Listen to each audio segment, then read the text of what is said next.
actually not done before here. We've had this creation seminar. This is the third year we've done it, and this is actually a session that I have not tackled. Fossil record is one of those topics that's very, very controversial, and paleontology, I think, of all the fields of science, this might be the most subjective. And what I mean by that is, and I'm going to show you as we go through it here, that a lot of what you see depends on what you start with. In other words, you're going to see what you want to see in many cases. But as a matter of fact, I would argue that really a better argument for creation today is what Dr. Reynolds talked about last night when he talked about the origin of information. That argument to me is almost irrefutable. I mean, how can you possibly argue against that if you were here last night? There's not really much of subjectivity to it. I mean, we know definitively that information does not arrive by chance. There is no naturalistic process we can even conceive of that can cause the origin of information. All right, but the fossil record is a little bit different because it is so subjective. But that's what I want to talk about tonight. And I want to give credit where credit is due. A lot of my slides come from Mike Riddle. Mike has worked for Answers in Genesis Institute for Creation Research, different organizations over the years. So I've modified a lot of what he has done and added to what he has done. By the way, let me remind everyone about, I forgot to mention this, some of you slipped in after the first session. Welcome to our conference. We would love, if you don't mind doing this, to have a record of your visit. We've got those little cards laying around with pens. If you don't mind, obviously not required, but we would love to have a record of your visit. Maybe send you an email, thank you for coming, and things like that, if you don't mind filling those out. And also just remind everyone about the table. Everything on those tables are free. There's lots of literature you can take, information about magazines you can subscribe to, from free magazines on this site, from Acts and Facts from the Institute of Creation Research. And then there's a sign-up list for the local newsletter from TAX, which is the local creation science organization that puts out a monthly newsletter. So all that's in the back. So having dispensed with all that, let me proceed forward and talk a little bit about the fossil record. Before I do that, I want to introduce the topic this way. A lot of people have the mistaken idea that the creation-evolution debate is about who has the most evidence. In other words, the creationists have their evidence, the evolutionists have their evidence, and we're battling over who has the most. But that could not be farther from the truth, because the bottom line is there's only one set of evidence. There's not two sets of evidence. It's the same evidence. It's the same facts. We don't have two different sets of facts. When I go to a natural history museum anywhere in this country, and I see the fossils behind the glass placards, I don't disagree with the fossil. I disagree with the plaque that tells me it's 65 million years old. That's what I disagree with. I don't disagree with the fossil. In the same way, if we use the same science, it's not like creation scientists have a different set of laws, scientific laws and principles than the secular guys do, and we use different science. It's the same science. It's all the same. The difference, and this is key, and if you don't understand this, you'll never get the creation-evolution debate. The key is your presuppositions. You see, depending on your presuppositions, you can look at the same evidence, and you're going to come up with two very different interpretations from that same evidence. In other words, you can look at the same data, and depending on whether you believe in evolution in billions of years or whether you believe in creation of the young earth, you're going to come up with very different explanations. If you assume a biblical history, you're going to come up with a young earth explanation. If you assume naturalism, that there could be no supernatural, there could be no God by definition, if it's scientific, you can't include God, well, of course, you're going to come up with something like evolution or billions of years. So what I'm saying is, a lot of this, I'm under no illusions that what I'm going to say tonight would necessarily persuade an evolutionist to change his mind on the fossil record. All right? Because he's already decided what he believes, and he's going to see what he's going to see. But I hope, for those of you that are Christians, this will encourage you that you do not have to doubt the Bible. You can trust the Bible.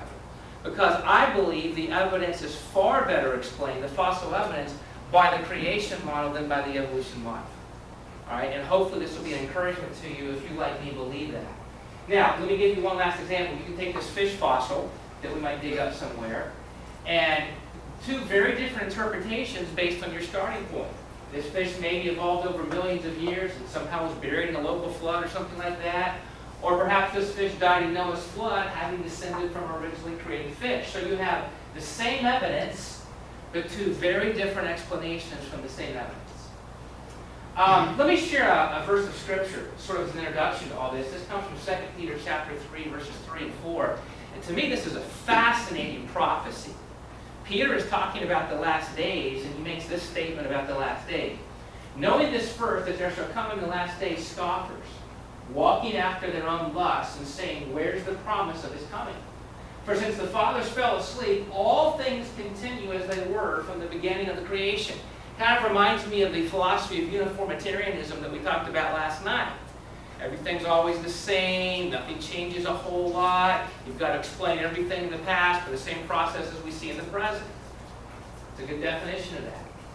But going on, Peter says, for this they, notice the word willingly, not a problem with the intellect, it's a problem with the volition. They willingly are ignorant of two things, and basically it's the creation and the flood. That by the word of God the heavens were of old, the creation, and the earth standing out in the water and in the water, whereby the world that then was, being overflowed with water, perished. It's really hard to get a local flood out of that, is it not? The entire world perished. And in the last days, Peter is saying, men will be mocking those ideas. Do we see that today? Well, obviously we see that today. Now let's talk about the fossil record, and before we even get into the specifics, let me just ask this question. Is it a typical circumstance today that an organism turns into a fossil? Do we see that happening frequently today in our world today? Take a fish, for instance, that would die. Normally, it's certainly not going to turn into a fossil. It's going to initially start to sink. It's going to be scavenged. It's going to be, it's not going to turn into a fossil. In order to be fossilized, it's got to somehow be buried, and buried quickly enough that it's not decayed yet. And then through heat, pressure, whatever, it may fossilize. And so you've got to have something that's out of the ordinary. Perhaps a catastrophe, maybe it's just a local catastrophe, but something out of the ordinary that would bury this thing and would fossilize it. And I showed this picture last night as well. And there are examples like this that shows us that fossilization in some cases, I mean, these things had to be buried instantly. This is just a snapshot in time. Here you have a fish swallowing another fish. That had to happen instantly for it to be preserved like that. And so, and what I'm saying is, in today's world, we don't see many things at all being turned into fossils, do we? When you think about all the buffalo that were killed in the there were hundreds of thousands, if not millions, of buffalo slaughtered, and yet I don't know of, I've never heard of one buffalo fossil being found out there. Why? Because, well, when they died, they were scavenged, they were eaten, whatever, they didn't turn into fossils. And so we just typically don't see that today. Now let me talk about the fossil record, what it is we actually do see. This is kind of a big picture of the fossil record. 95% of all the fossils are marine invertebrates, primarily shellfish. So the vast majority are creatures that once lived in the seas. 95% of the remaining, 5% are plants. 95% of the remaining 5% are plants. 95% of the rest are fish. Most of the rest are insects. Much less than 1% are land vertebrates. And those usually consist of only one bone or so. And obviously there's exceptions to that. You do find fossilized dinosaurs and mammoths and things like that, but they're very, very, very rare in comparison with the entire fossil record. And so that's kind of what you'd expect if there was a global flood. And that's what we see overall. Now, we're all familiar, I think, with the standard theory of evolution, how all species evolved over billions of years from a common ancestor. And probably everyone in this room has seen a chart like this, which is your typical geological time scale that has your different sedimentary layers of rock, all by definition laid down by moving water. We talked about that last night. You start here at the Precambrian, and then there's 12 layers on top of that, moving up into the present. Okay, we're familiar with that.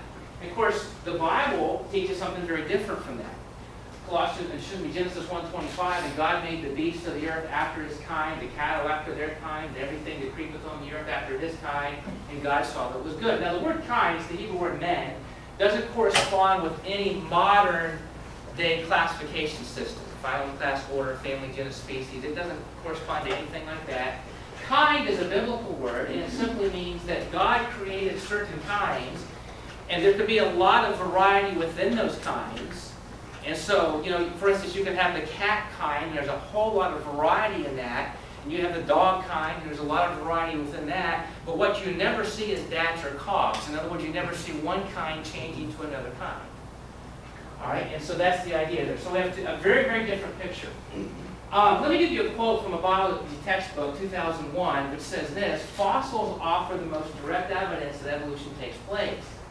Fossils therefore provide an actual record of Earth's past life forms, change over time, where evolution can be seen in the fossil record. Now the question that we have to answer, is that a true statement? Okay? Now let me, again, big picture here of the fossil record.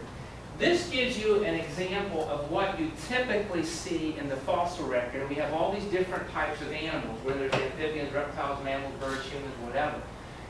The typical fossil record, what you see of any organism, is what we call stasis. In other words, an organism appears in the fossil record maybe somewhere down here in the lower rocks, and typically continues in the fossil record. Maybe at some point it stops, maybe it goes all the way to the present time period, and there may be some small variety, but in essence, the animals that you see stay. In other words, sharks continue to be sharks. They show up as sharks down here, and they continue to be sharks throughout the fossil record, and then today we still see sharks. Now you may see variety, and I read something recently where a guy was trying to argue that in the fossil record you see some variety in some of these creatures, and therefore that's evidence of missing links and evolution, and that's, to me, that's just evidence for what we call microevolution, that change with it. You don't have to go to the fossil record to see that. I mean, you can see animals today to see that. I mean, that's obvious that there are small changes. But just because there are small changes, that's not evidence for macroevolution, or what we might call molecular man evolution. So the general rule of the fossil record is stasis. An organism appears and then continues that way throughout the history of the fossil record. So what do we want to do? Well, what we want to do is compare the claims of evolution with the Bible, and we want to look at the evidence and see what the evidence says. You have to make up your own mind. I confess to you, I cannot prove to you by the scientific method that God is the creator and the earth is young. All right, because I can't go back to the beginning, and neither can you. None of us were there to see it happen.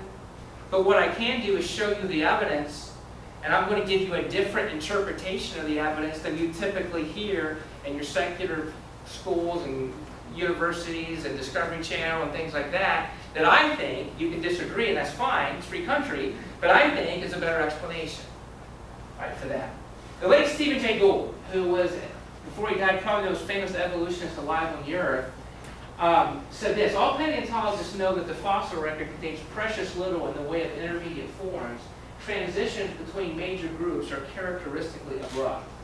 He also said the extreme rarity of transitional forms in the fossil record persists as the trade secret of paleontology. Now, if you know anything about Gould, Gould was one of the two that came up with the punctuated equilibrium theory of evolution. It's sort of the alternative to the standard paradigm of the neo-Darwinian synthesis, which is the slow and gradual evolution. Punctuated equilibrium basically is the idea that evolution occurs in spurts. There's long periods of time where absolutely nothing happens, and that's why we don't see intermediate forms in the fossil record. He was looking at the evidence. He saw the evidence for what it was. Now, I don't agree with his explanation, but at least he's trying to be honest with the evidence. And he's saying there aren't any missing links, so therefore evolution had to happen quickly, and it just didn't leave traces. So he doesn't have any problem saying something like this, all right? And he's being honest with the evidence. I want to talk about the most famous of all of these gaps, is what we call the Cambrian explosion, which is down at the very bottom of the fossil record. Dr. Reynolds spoke about this a little bit last night as well. But let me give you a quote from an evolutionist who says, there is no question that such gaps exist. A big gap appears at the beginning of the Cambrian explosion over 500 million years ago, when great numbers of new species suddenly appeared in the fossil record. Now again, here we have our geologic time chart, and so we're talking about this rock layer way down here at the bottom, which is theory. Now we don't accept these dates as creationists, but the secular dates are 505 to 544 million years ago. Yeah, that's a long time ago. And what we'd expect to see down there, and we, by the way, we see single-celled life forms in the Precambrian rocks, evidence of those. What you'd expect to find, if the Darwinian model is true, you would expect to find a series. You'd see 2-celled organisms, 4-celled organisms, 8-celled organisms, 16-celled organisms, and you'd see this increase in complexity gradually building up to invertebrates and invertebrates and things like that. But that's not at all what you find. What you find is this sudden appearance out of nowhere.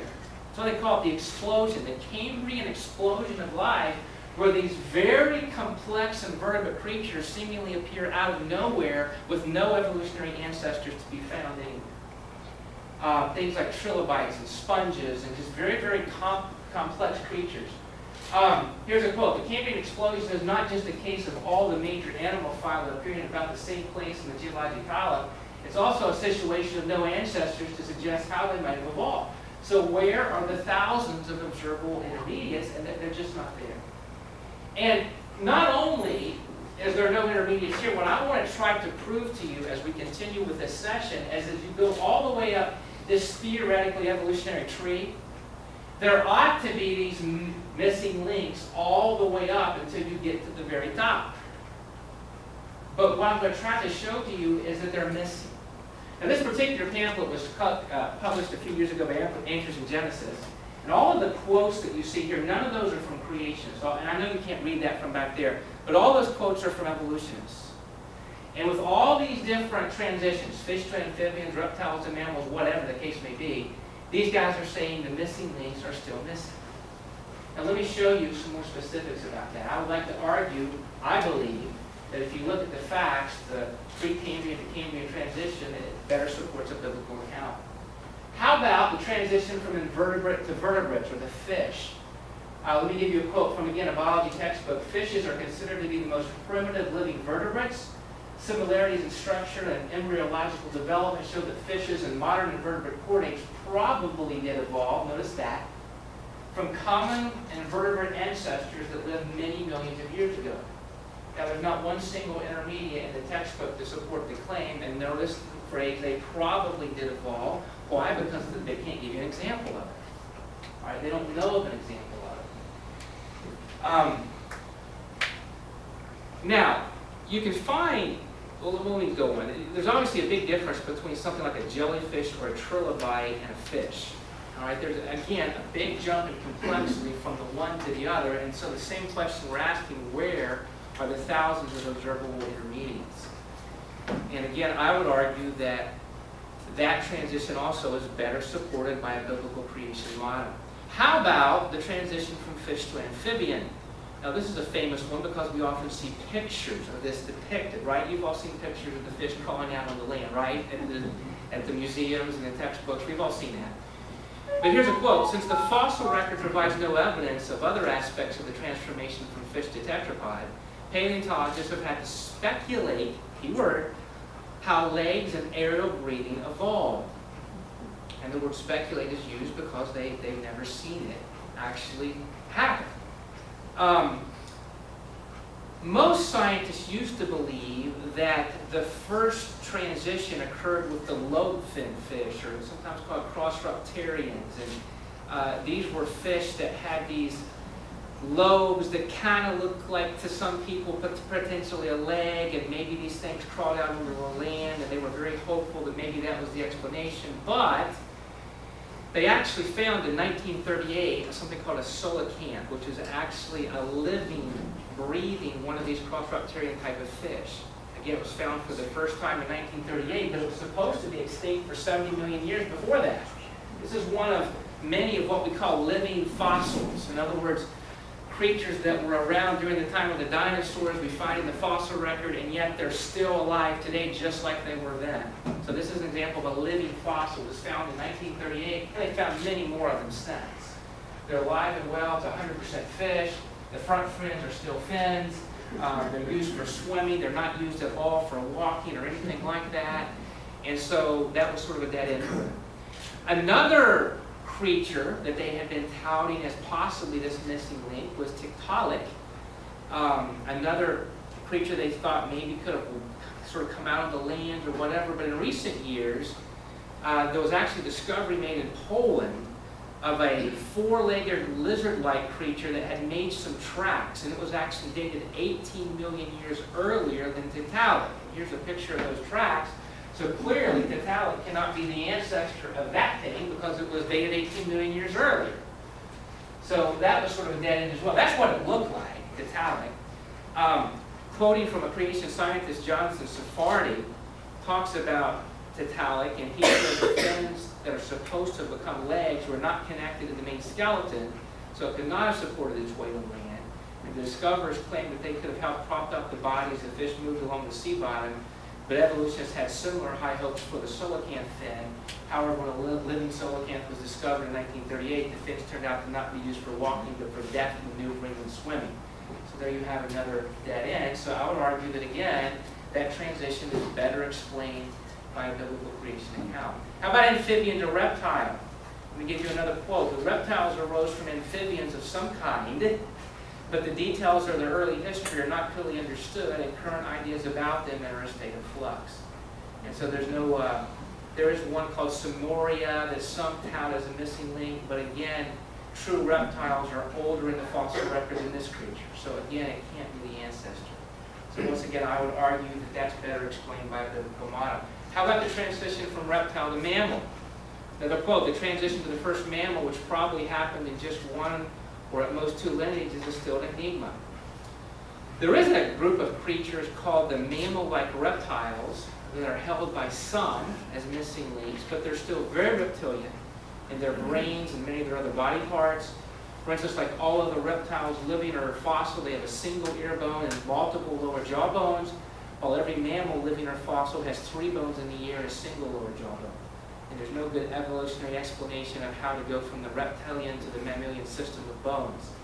All right, so there's no good reason to believe that these creatures were anything other than reptiles. Let me give you one final quote about them. Each species of mammal-like reptile that has been found appears suddenly in the fossil record and is not preceded by the species that is directly ancestral to it. It disappears sometime later, equally abruptly, without leaving a direct descended species. So again, I would argue that that is also better, I believe, explained by a biblical creation model. Now, let me talk and be honest. There certainly are a handful of fossils that evolutionists point to as missing links. And probably there's more than a handful. There's probably, in this day and age, several that different evolutionists point to as examples of transitional forms or missing links. But let me just say this. There's not a single one of them that all evolutionists agree with. Not one. There's not, and there's got to be, if evolution is true, there's got to be thousands and thousands and thousands of these things cumulatively, adding to one another. But there's not even a single one they can all agree on. Although there's certainly many, many that they point to as potential missing links. I don't have time to get into them all, but I want to look at probably 2 of the most famous. And one would be the horse sequence. This would be a sequence that they claim shows evolution. And then for an individual fossil, probably Archaeopteryx might be the most famous of the so-called missing links. So let's look at those briefly. Here's a biology textbook from 2002. To many paleontologists, a bird is a dinosaur with feathers. That definition may sound odd, but it makes sense. Well, not to me, but that's what they say. Here's another textbook. Birds evolved from reptiles during the Jurassic period. Now that's a pretty dogmatic statement. You see anything about we think, we summarize, that's our opinion, that's our theory? It just says it happened, doesn't it? Pretty dogmatic. As Ken Ham says, maybe you could ask, were you there? All right, how do you know that is what happened? Archaeopteryx, here's another biology textbook. Like modern birds, it had flight feathers. But otherwise, it was more like some small bipedal dinosaurs of its era. For instance, like those dinosaurs, Archaeopteryx had teeth, wing claws, and a tail with many vertebrae. Well, that's true. But let's talk about some of the things the textbooks don't say. As for the reptile characteristics, it does have claws on its wings, but so does the ostrich. Does anybody claim the ostrich is part reptile today? I don't think so. It had teeth, but so did other fossil birds. I don't think there's any living birds that have teeth, but there's actually other fossil birds that no one doubts are birds that had teeth. And the teeth differed distinctly from those of reptiles. As for its tail, further inspection has shown it strongly resembles a swan's tail. So there's really no good evidence to say this anything other than a bird. Dr. David Minton is a creationist. He says, unlike other birds, both Archaeopteryx maxa, the upper jaw, and mandible, the lower jaw, moved, while in most reptiles, only the mandible moves. Archaeopteryx brain had a large cerebellum and visual cortex, the same as that found in today's flying birds. Alan Fiducia is he's an evolutionist, he's a world expert on birds, and Dr. Fiducia actually taught at UNC Chapel Hill.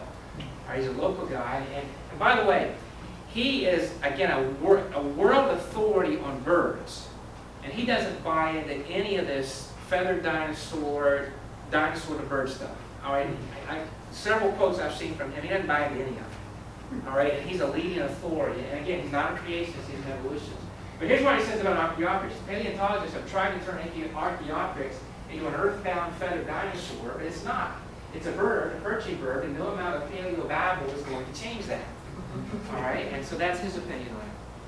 Stuart Burgess, PhD in engineering, he's, I think, a British man. He says, birds are so different from other creatures that there would have been hundreds of thousands of intermediate forms between birds and land animals if birds had evolved. In other words, even if Archaeopteryx were a missing link, you'd have to have thousands and thousands of intermediate links, because think about everything you've got to do to change a reptile into a bird. You can't just hocus pocus and it's a bird.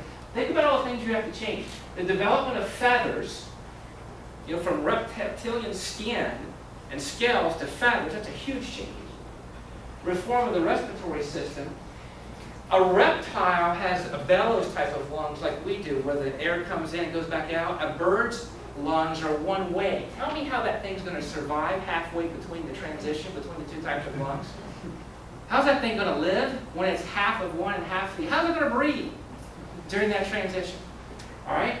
The reform of the skeletal system to hollow bones in a bird, reform of the digestive system, the nervous system, construction of bills and beaks, mastery of nest building, acquisition of flight, development of sound-producing organ. Even think about halfway between the leg and the wing. It can't run anymore and it can't fly yet. What's it going to do?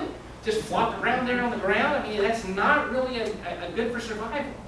I mean, you can't even, Stephen Jay Gould, there was a famous quote where he said, you sometimes can't even imagine in your mind the transitionary forms, what they would possibly look like. And that's certainly the case here. So is there any real evidence that dinosaurs evolved into birds? And there are people that claim that, but I don't think there's evidence. There was another example of something called Archaeopter that was featured in National Geographic in October 15th of 1999.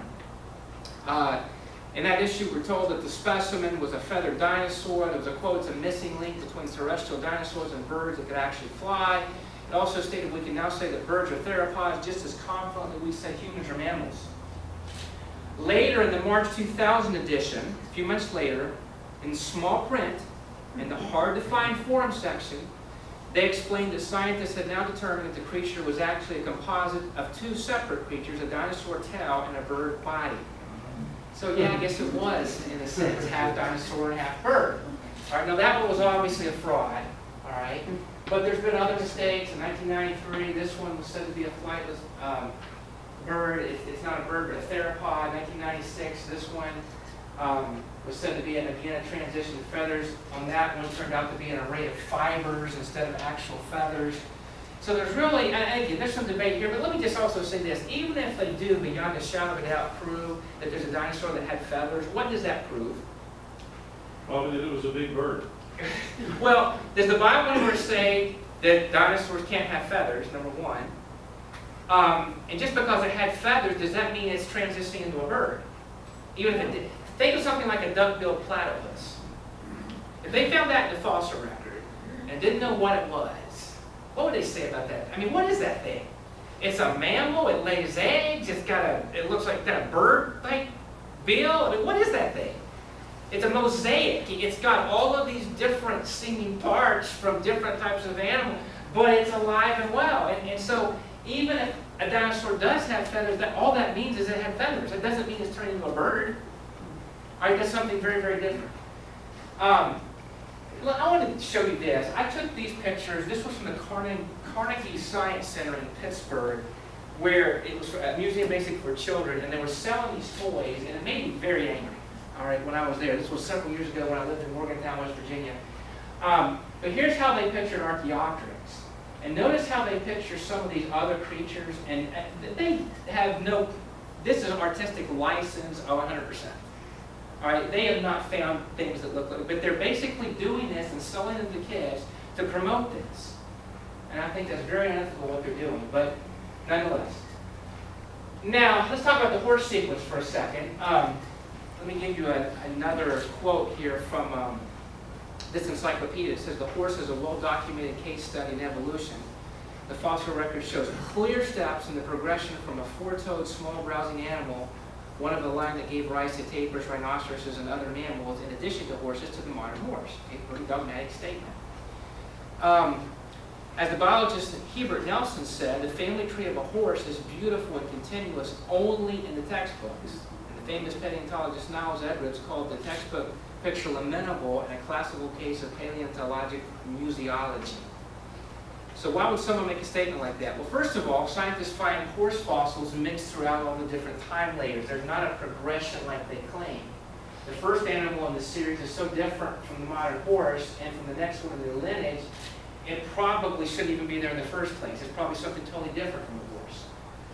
And notice all those line drawings, and that means all that is speculation. All right, they have no clue. They're just guessing that that's what happened. But in actuality, the rib count, vertebra count, tooth count, the size of the animal varies widely and does not show any direct line of progression. It varies throughout the fossil record. And so just like today, you have a horse this size and a horse that size. Many different varieties of horses exist today, and the same is true in the fossil record. So again, I think this is a case of genetic variability, and there's no progression whatsoever if you look at the fossil record honestly.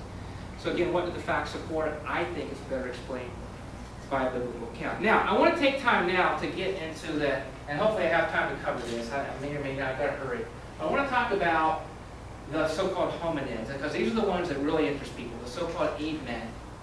All right, of course, evolution begins with the assumption that man has evolved from ape-like creatures, whereas the Bible says God created man in his own image. Very, very different stories. School textbook says, but all researchers agree on certain basic facts. We know, for example, that humans evolved from ancestors we share with other primates, such as chimpanzees and apes. Well, my question is, how do you know that? It's a very dogmatic statement. How do you know that? Well, let's talk about some of these so-called missing links. I'm going to start with two that no one today accepts anymore as missing links because they were frauds or mistakes. First of all, Piltdown datum. Parts found between 1908 and 1912 in Piltdown, England. What you had was a portion of a human skull and a portion of a lower ape-like jaw. And the claim was it was a 500,000-year-old intermediate link, and it fooled the world's greatest paleontologists for years and years and years. What someone had done was filed down these teeth to sort of give them a human-like appearance and sort of piecemeal this thing together, buried it in a gravel pit. Someone found it, and there's all kinds of scientific articles, probably dissertations written about it and everything else, and it fooled the greatest authorities for all these years until someone looked at it closely and figured out it was nothing more than a fraud. Again, it was featured in textbooks and encyclopedias. In 1953, they finally studied the bones and found the truth. Okay, 600-year-old bones. Nebraska, in 1922, fossil evidence was discovered, used to support evolution. The Stokes trial claim was it was a 1 million-year-old intermediate link. Those even pictures made of Nebraska man and his family. And the only thing they found was one tooth. And from that one tooth, they had constructed this picture and everything else that turns out to be an extinct pig's tooth. That's all it was. So again, obviously no one would accept those today, but I just use those to illustrate that you're going to see what you want to see when you dig these things up. When we talk about Cro-Magnon man, Neanderthal man, and Homo erectus, I would argue as a creationist that these can be explained as being fully human, just like you and I. Let's look for a second. Cro-Magnon man was essentially identical to modern man with an average brain capacity that's actually greater than the average for modern man. No reason to think Cro-Magnon was anything other than a human being. Neanderthal, spent a little bit more time talking about them. Look at the original drawing of Neanderthal. What does that thing look like? Definitely looks more like an ape than a man to me. First found in Germany in 1856, constructed to look ape-like, brain capacity, again, actually larger than the brain capacity on average of the modern man. Initial construction proved to be very, very wrong. We know now that Neanderthals used jewelry, used musical instruments, did cave paintings, they were capable of speech, they buried their dead. Marvin Lubino, a creationist, says most anthropologists recognize burial as a very human and a very religious act, with the strongest evidence that Neanderthals were fully human, and of our species is that at 4 sites, Neanderthals and modern humans were buried together. Now, if you're buried together side by side, you clearly lived together at the same time, right? So they clearly can't be our ancestor. And Dave, just quick, you're looking at Cro-Magnon man. That's Neanderthal. I participated in the genographic project, submitted my DNA, and my DNA marker came back as Cro-Magnon man. There you go. I'm Cro-Magnon man. There you go. Notice, and this is an example of how, again, you're going to see what you want to see. This particular author purchased this drawing from a souvenir counter in Berlin of Neanderthal, and notice it's got this very ape-like appearance. The lower jaw is about 30 millimeters out of socket. But if you rearrange it like it probably ought to be, it's got a very flat human-like appearance. So again, it's the very same fossil, just how you put it together, based on your presuppositions, you're going to come up with something very different. Again, you're going to see what you want to see, is the idea. Neanderthal anatomy, very thick brow, short, stocky build. Thick brow could have been, biochemical models have demonstrated that chewing muscles working through the teeth generates intensive concentration and compression in the nasal and forehead region, i.e. a bigger brow ridge. They didn't have some of the processed foods. Maybe that was part of it, who knows? Analysis of DNA failed to demonstrate any significant difference for the DNA of modern humans. This is just sort of a summation. For the sake of time, I'll move on. But there's no reason to believe Neanderthal was anything other than fully human. Homo erectus. They were smaller than the average human today. Their bodies were more robust, still have a brain size within the range of modern humans, although a little smaller. Studies on the semicircular canals in the inner ears, which are bony structures which in life house the organs of balance, show that they walked upright just like modern man. But here's a significant point. Remains have been found in the same strata and in close proximity to modern Homo sapiens, suggesting they lived together. Let me give you a quote from Marvin Lubino, his book Modes of Contention. Furthermore, at least 62 fossil individuals having Homo erectus morphology are dated more recently than 12,000 years. This incontrovertible fact of the fossil record effectively falsifies the concept that Homo erectus evolved into Homo sapiens and that Homo erectus is our evolutionary ancestor. All right, obviously, if they're that young in the dating scheme, they cannot be ancestors to Homo sapiens. So I would argue that all three of these are nothing more than human beings. Homo habilis, I would argue, would be an invalid taxon. It would have never existed. It's a nothing. There's a growing consensus among paleoanthropologists that this category actually includes bits and pieces of various other types, such as Australopithecus and Homo erectus. It's kind of like a waste bin, and really it's at the key transitional point when you look back.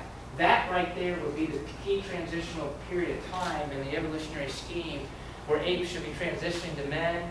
And in that particular, you don't find, everything you find there should be classified, we think, as something else. It's not even real, in other words. All right, moving on. How about Ramapithecus, Australopithecus, Ardipithecus ramidus, Tumoi? I'm not even going to attempt to say that name. It's a scientific name. All right, what about all of these things? All right, I would argue that they're nothing more than varieties of apes. Let's look quickly. Ramapithecus founded in the 1930s. They just saw what they found, and that's what they grew from what they found. Again, that's really good to get that from that. All right, but that's what they did. Time Magazine, November 7, 1977, Ramapithecus is ideally structured to be an ancestor of hominids. If he isn't, we don't have anything else that is.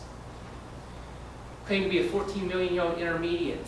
1970, a baboon living in Ethiopia was discovered with the same general structure, same morphological features found in Ramapithecus, and it was subsequently dropped from the human line. Here's the famous one, Lucy and the Australopithecines. Everyone here has heard of Lucy, right? All right, let's talk a little bit about the Australopithecines.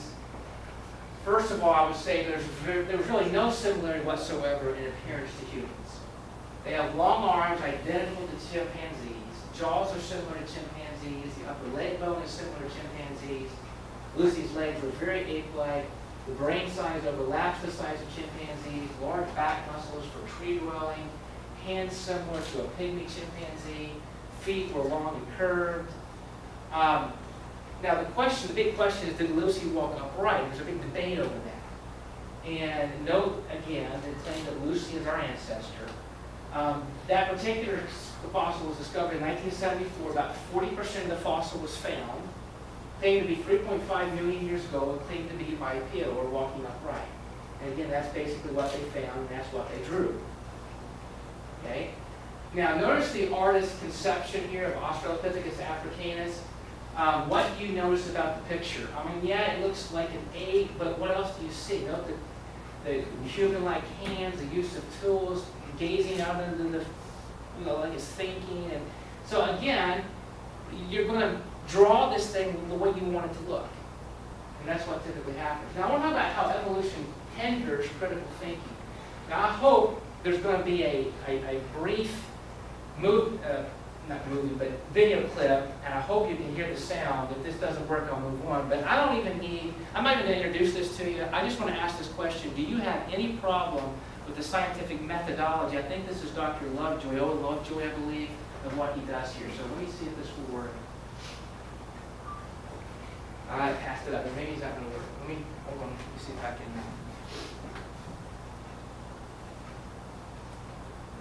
All right, I'm going to move on. I tried to embed that. What it is, it's actually a video. He's got Lucy. He's looked at the bones of Lucy, and the particular part of the hip makes it stick out more like an ape than a human. And it's a documentary, and he says, and he makes the statement, we know this is impossible, and then the commentator says, but all is not lost. And what he does, he makes a plaster cast, and he files that thing down so that he gets rid of the part that makes it stick out, and then it becomes just like a sort of human.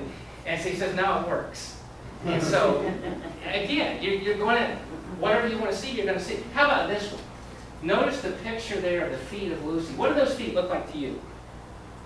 Look like human feet with a little hair on them, right? A little more hair than normal, but otherwise human feet, right? Look at the St. Louis Zoo replica of Lucy, same thing. Now, let me ask this question. Which of these footprints is human? It's pretty obvious, right? The one on the left? Okay.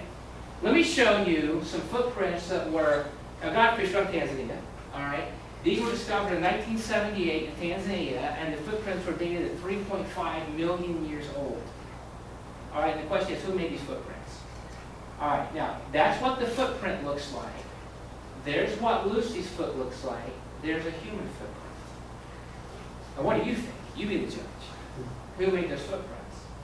Here's a quote from Russell Tuttle, one of the scientists looking at these. He said, indistinguishable from those of habitually barefoot Homo sapiens. Indistinguishable. Just like that. Yet, he says this. If the G footprints were not known to be so old, we would readily conclude that they were made by a member of our genus Homo. Now, what would you have to discover to disprove evolution? What I said again, it doesn't matter what they discover. They're going to explain it away because they've already made their minds up. Okay, and so basically he's saying, if we didn't know better, we'd say these were humans. But it can't be. It's got to be Australopithecus because it's that old. And so they've already made their minds up. And so thus, they picture it this way in the museum. This particular professor, Betsy Schumann, an evolutionist and expert, admits that the statue's feet probably are not accurate, but when asked whether the statue should be changed, he says absolutely not. And so, in other words, evolution must use bad science to deceive me. Here's a biology textbook. Some 3.7 million years ago, several bipedal, upright walking human animals of the species Australopithecus afarensis left footprints in damp volcanic ash in what is now Tanzania and East Africa. And again, notice the dogmatism there. The anatomical evidence indicates that Australopithecus afarensis was bipedal. That's one claim, and yet some anthropologists are convinced by the evidence that this creature was not a modern biped. So the question is, why the confusion, and why aren't students told about this? Cascades on the inner ears of 53 humans and over 20 apes, fossil humans, and Australopithecines by Dr. Fred Spoor and his colleagues at the University College in London show that they did not walk habitually upright.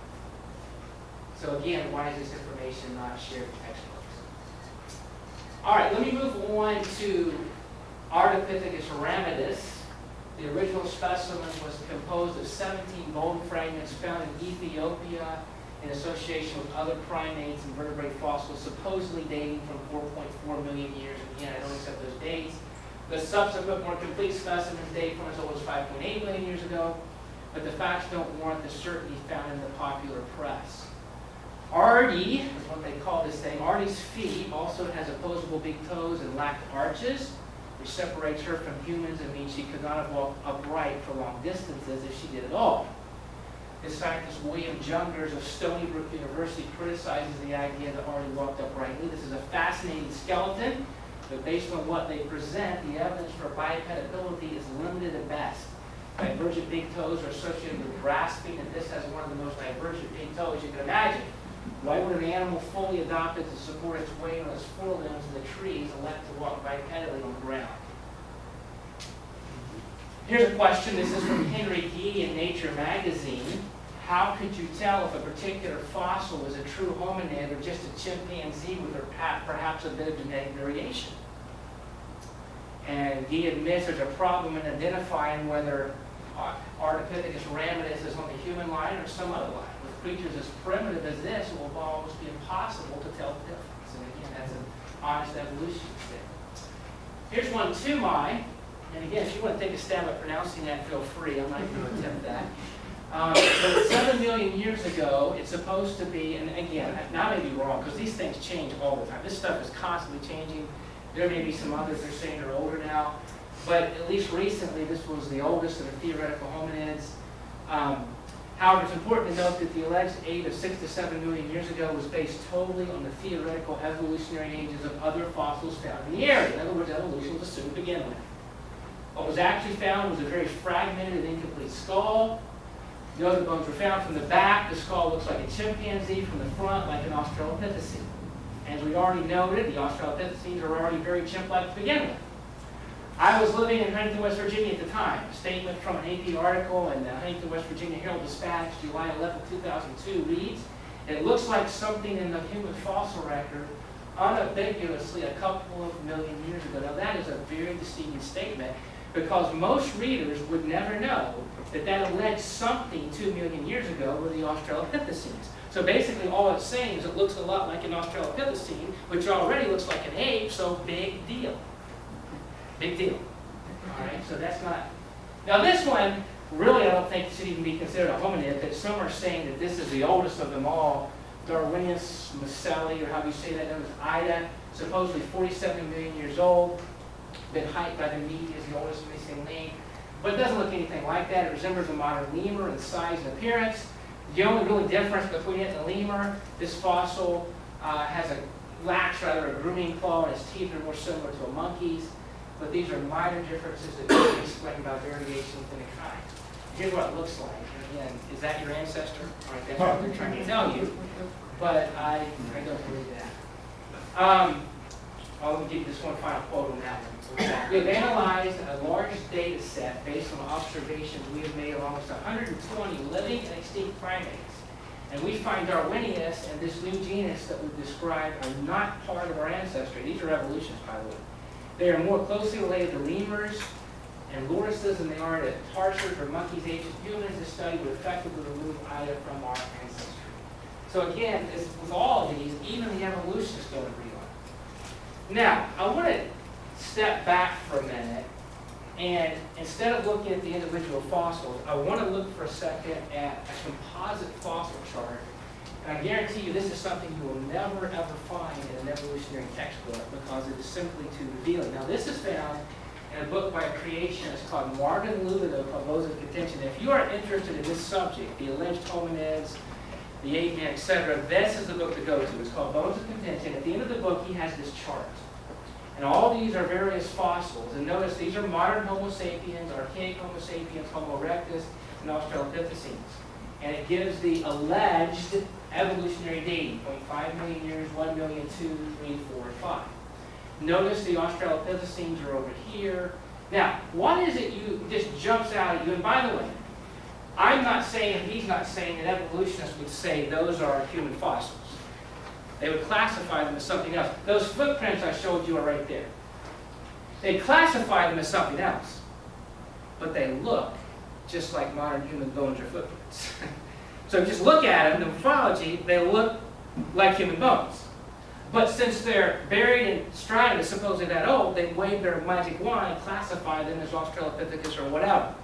All right? But just looking at the appearance, what jumps out at you immediately from that chart?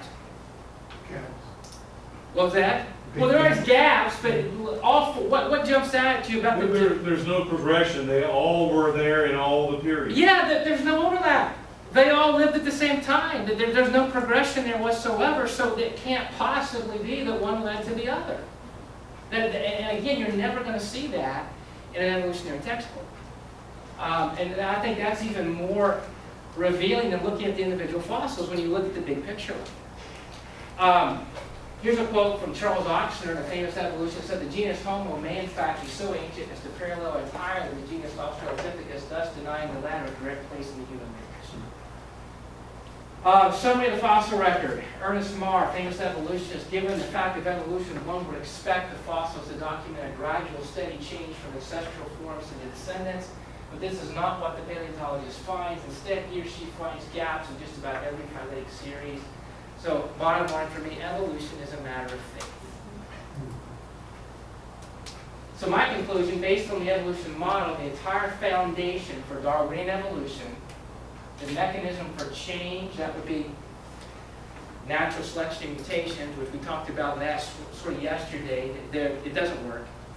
If you listen to what Dan Reynolds said last night, there is no mechanism. There is no mechanism that fuels the change. And then the history, which would be the fossil record. If it did happen, it should be reported in the fossil record. That's missing. So there's no basis then for evolution at all. So why should I accept the fossil record for support of evolution when you cannot produce the evidence? I already have the faith. Tell me about your faith, and I will tell you about my faith. So the logical deduction is it's rational to believe that God, not unknown events, created all life forms after their kind. Now let me close with this, the same thing I did last night for those of you who were here. Why does all this matter?